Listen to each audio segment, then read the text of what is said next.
Hey guys, my name is Ben, and if you're in the market for one of these pop-up cold plunges, an inflatable cold plunge, or one of these barrel-style cold plunges like this, you will definitely want to stick around and watch this video. Now, I want to make this video very short and sweet and to the point, guys, so I'm going to go over all the pros and cons to each one of these different styles of cold plunges, let you know what I think about them, and hopefully at the end give you a better idea if one of these is a good fit for you. Also, guys, if you're interested in purchasing any of the items that I'm going to show you here in this video, they're all in the description below, so go ahead and click on those links. And also, if there's a certain cold plunge that you want to see, that you're a little bit more interested in, I have all the timestamps in the description as well. All right, guys, so let's start by talking about these portable cold plunges. Now, you've probably seen these everywhere. They're pretty inexpensive, anywhere from about $100 to about $200. These have a lot of intrigue to them in the sense that they're fairly inexpensive, they're easy to set up, and frankly, if you're just new to cold plunging and you're not sure if this is something that you want to keep doing, this is a great way to actually get introduced to them. So overall, I would recommend this for anybody that is maybe a beginner or new to cold plunging.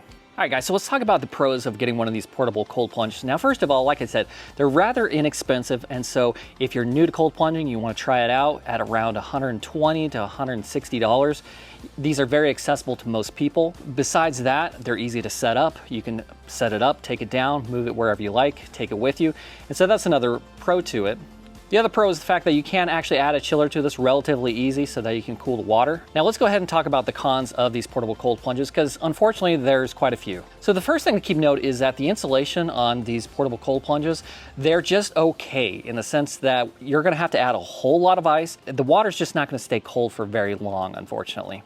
The other thing to keep in mind about these is just overall quality. I mean, this is made of kind of like a vinyl polyester material, and so they'll last if you're very careful with them, but I wouldn't say that they would last more than a year or so. Now, another con that a lot of people don't talk about is that these things, they sweat a lot. They get a lot of condensation, so if the water's really cold and it's hot outside, I mean, this whole exterior right here will be full of water. You know, if you have this inside, I mean, it's gonna get the ground very, very wet, and so that's just something that you really have to consider. And that basically leads me to my fourth con of these things, is the fact that you do have to add a lot of ice. I've added anywhere from about 40 to 60 pounds of ice in one of these things at a time, and although it does drop the temperature, it's very difficult for those temperatures to actually be maintained, even though that they say it's insulated. Guys, really the only option, in my opinion, when you get these, you have to get a chiller to go with it, and that's just really the reality of it. So go from this really cheap price to adding a chiller, and then it becomes definitely a lot more expensive. Now guys, let's talk about the inflatable cold plunges.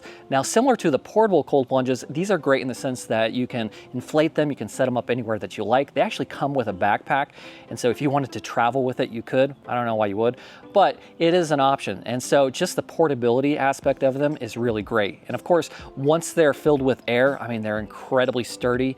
You could definitely do like a handstand on here. I mean, these walls, I mean, they're rock hard. All right, so let's go ahead and talk about the pros of an inflatable cold plunge. Now, first of all, they're a little bit larger than some of the other cold plunges. And so if you're taller, this would definitely be something that you want to get. Or again, if you prefer to lay down, that would be ideal for that. Of course, the other pro would be that these are going to last a little bit longer than your portable cold plunge. So if you really feel like you're going to be a little bit more dedicated to cold plunging, then this would be more of a long-term option for you. You know, the other pro to these is the fact that they do come with chiller ports on the side, and so that you can hook up a water chiller very easily if you want to. You can add ice to this if you like. You definitely have to add a little bit more ice just because of the capacity, overall water capacity of this is a little bit greater than, say, the ice pod. Now, those things aside, let's talk about the cons on this. Now, the first con that I would say to this is the fact that because it is inflatable, it would actually have more of a tendency to unfortunately get a puncture or a hole in it or something like that where it lose air. So that's definitely a possibility. Now, the second con that I have found with these, you actually still can get condensation on the outside of these tubs. Fortunately, I mean, it does have a 4-inch thick wall. However, if you have very cold water inside, I've noticed during hot temperatures that it still can get some condensation out here. Now, if you do decide to get a chiller for one of these, another thing to keep in mind is because of the capacity, there's a little bit more water in here. It can potentially take a little bit longer to chill. And on that same note, a lot of people ask me about the insulation of this. I mean, does it stay cold? And I would say that this does a better job than the portable cold plunges. But overall, it doesn't necessarily have insulation. I mean, it has a 4-inch thick chamber in here of air However, if that air gets warm, then of course it's going to warm the water as well. So this does stay cold for a little bit, but it doesn't necessarily have insulation, and so I would definitely check that as being one of the cons to it. Now guys, the final cold plunge that I have here is the Ice Barrel 300. Now the Ice Barrel 300 can hold up to about 80 gallons of water. It's very similar to the portable cold plunges that we have here, like the Ice Pod or the Plunge. It doesn't hold a whole lot of water, and it's definitely best suited for somebody that's probably around like 6'2" or below as far as height overall. The first pro to the Ice Barrel 300 is the fact that it's so well insulated. Guys, if I had to compare this to the other cold plunges that I just showed you, this would be like a Yeti cooler, and the rest of them would be something like a very cheap Igloo cooler that you'd buy out there. I mean, if you put ice in these other cold plunges, it's gonna melt very quickly. If you put some ice in here, it'll actually keep the ice in there for not just several hours, but almost the entirety of the day. Not only that, over a 24-hour period, I mean, it'll keep the temperatures within about 3 to 4 degrees, and the other ones will simply just not do that. The other pro to the Ice Barrel 300 is the fact that it's actually made very well. I mean, this is a very hard plastic, so if you're looking for more of a long-term solution, this is definitely it. Now, the other pro to the Ice Barrel 300, unlike the other two, is that it does not get any condensation on the outside. So this isn't gonna leak any kind of water or anything like that. It's not gonna get wet on the outside. So you don't have to worry as much about the placement of that. So let's talk about a con that is also kind of a pro at the same time for the Ice Barrel 300. Now, it does cost about $11.99, so it's definitely more expensive than the other two, like I mentioned. And of course, if you wanted to get a chiller, there's that cost as well. However, if you were to get a chiller for any of the other cold plunges, which I definitely recommend, you would definitely have to run that chiller a lot longer for these other cold plunges, no doubt.